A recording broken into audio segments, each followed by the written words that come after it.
ಪರೀಕ್ಷೆಯಲ್ಲಿ ತೇರ್ಗಡೆಯಾದ ಮಕ್ಕಳನ್ನ ಶಿಕ್ಷಕರೊಬ್ಬರು ಸ್ವಂತ ಖರ್ಚಿನಲ್ಲಿ ವಿಮಾನದಲ್ಲಿ ಜಾಲಿ ಟ್ರಿಪ್ ಮಾಡಿಸಿದ್ದಾರೆ.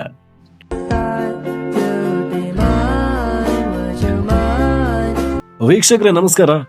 ಖಂಡಿತ ನೀವು ಈ ವಿಷಯವನ್ನ ಕೇಳಿದ್ರೆ ಇಂಥ ಶಿಕ್ಷಕರು ಸಿಗ್ಬೇಕಪ್ಪ, ಅದರಲ್ಲೂ ಮಕ್ಕಳಿಗಂತೂ ಇಂಥ ಶಿಕ್ಷಕರು ಸಿಕ್ಬಿಟ್ರೆ ಎಂಥ ಪುಣ್ಯವಂತರು ಅಂದ್ರೆ ಅದನ್ನ ನೀವೇ ಈ ಕತೆ ಮೂಲಕ ನೀವೇ ಕೇಳಿ.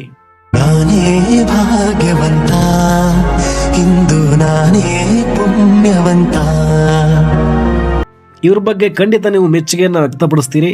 ಅದೇನ್ ಕತೆ ಕೇಳೋಣ ಬನ್ನಿ ಸ್ನೇಹಿತರೆ. ಕೊಪ್ಪಳ ತಾಲೂಕಿನ ಬಹದ್ದೂರ್ ಬಂಡಿ ಸರ್ಕಾರಿ ಹಿರಿಯ ಪ್ರಾಥಮಿಕ ಶಾಲೆ ಹೆಡ್ ಮಾಸ್ಟರ್ ಆದಂತಹ ಬೀರಪ್ಪ ಅಂಗಡಿಯವರು ಈ ವಿದ್ಯಾರ್ಥಿಗಳಲ್ಲಿ ಒಂದು ಕಲಿಕಾ ಮನೋಭಾವವನ್ನು ಹೆಚ್ಚಿಸಲಿಕ್ಕೆ ಒಂದು ಬಹುಮಾನವನ್ನ ಘೋಷಿಸ್ತಾರೆ.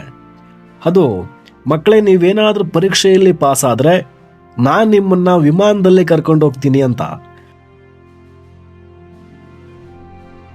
ಮಕ್ಕಳಿಗೆ ಒಂದು ಆಸಕ್ತಿ, ಕುತೂಹಲ, ಛಲ ಬರುವಂತಹ ಒಂದು ಟಾಸ್ಕ್ ಅನ್ನ ನೀಡ್ತಾರೆ. ಅದರಲ್ಲಿ ಸುಮಾರು 220 ಮಕ್ಕಳಿಗೆ ಒಂದು ವಿಮಾನ ಮಾದರಿ ಪರೀಕ್ಷೆಯನ್ನ 5ನೇ ತರಗತಿಯಿಂದ 8ನೇ ತರಗತಿ ಮಕ್ಕಳಿಗೆ 220 ವಿದ್ಯಾರ್ಥಿಗಳಿಗೆ ಕಳೆದ ಏಪ್ರಿಲ್ನಲ್ಲಿ ಎಕ್ಸಾಮ್ ಮಾಡ್ತಾರೆ. ಅದರಲ್ಲಿ ಸುಮಾರು 24 ವಿದ್ಯಾರ್ಥಿಗಳು ಪಾಸ್ ಆಗ್ತಾರೆ. ಹತ್ತತ್ರ ಇದಾಗಿ 8ರಿಂದ 9 ತಿಂಗಳಾಗಿದೆ ಅಲ್ವಾ. ಆಗ ಕೊಟ್ಟಂತಹ ಮಾತನ್ನ ಈವಾಗ ನನಸು ಮಾಡಿದ್ದಾರೆ. ಆ ಸುಮಾರು 24 ವಿದ್ಯಾರ್ಥಿಗಳು ಹಾಗೂ ತನ್ನೆಲ್ಲ ವೃತ್ತಿ ಬಾಂಧವ ಶಿಕ್ಷಕರನ್ನ, ಶಾಲಾ ಸಮಿತಿಯ ಅಧ್ಯಕ್ಷರನ್ನ, ಬಿಸಿಯೂಟ ಬಳಗ ಸಿಬ್ಬಂದಿಗಳನ್ನ ಕೂಡ ಬಿಡದೆ ಎಲ್ಲರನ್ನೂ ಸುಮಾರು 40 ಜನ ಆಸುಪಾಸು ಎಲ್ಲರನ್ನೂ ಕೂಡ ಬೆಂಗಳೂರಿಂದ ದೆಹಲಿಗೆ ಟ್ರಿಪ್ ಅನ್ನ ಕರ್ಕೊಂಡು ಹೋಗಿ ಬಂದಿದ್ದಾರೆ. ಇದರಿಂದ ಸುಮಾರು 5 ಲಕ್ಷ ಖರ್ಚನ್ನ ಸ್ವತಃ ತಾವೇ ಬೀರಪ್ಪ ಅಂಗಡಿಯವರು ಖರ್ಚನ್ನ ನೋಡ್ಕೊಂಡಿದ್ದಾರೆ. ಇವಾಗ ಹೇಳಿ, ನೀವು ಇಂಥ ಶಿಕ್ಷಕರ ಬಗ್ಗೆ ಏನ್ ಹೇಳ್ತೀರಾ?